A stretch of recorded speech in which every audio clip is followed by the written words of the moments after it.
BJP leader Nitish Rane के हिंदू त्योहारों को लेकर लगातार रद्द-ए-अमल सामने आ रहे हैं। वो मुसलमानों को लगातार निशाने पर ले रहे हैं। उधर आई लव मोहम्मद की मुहिम की तर्ज पर कई हिंदू तंजीमों ने आई लव महादेव के पोस्टर लगाने शुरू कर दिए। ऐसे ही कुछ मामलों को लेकर एसपी लीडर अबू आसिम आजमी ने अपना रद्द-ए-अमल पेश किया।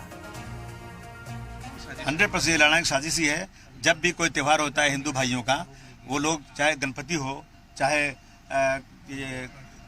जो भी त्यौहार उनका होता है, हर त्यौहार में, दशहरे में चाहता है वो लोग अपना फोटो लगाते हैं और आई लव अपने भगवान के बारे में इस तरह लिखते ही है ना, किसी लैंग्वेज में लिखें। लेकिन मुसलमानों ने जो कानपुर में लिखा था वो सिर्फ ईद मिलादुन नबी के मौके पर, उनको भी राइट है इसमें लिखने का, लेकिन उस पर FIR हो गया। तो अगर ये FIR हो तो इसलिए पूरे दुनिया में एहतजाज शुरू हो गया।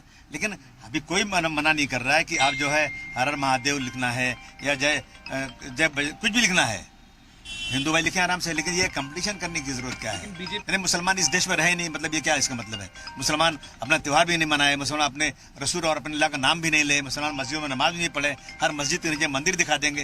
ये तो मतलब तमाशा है ना। ये तो सिर्फ मुसलमानों को डराने और उसकी ये सरकार जो है सेकुलर सरकार है। वोट कोई कहीं भी देवे, लेकिन सरकार सेकुलर है। अगर कोई आदमी चुन के आता है तो देश के 140 करोड़ जनता का वो नेता होता है।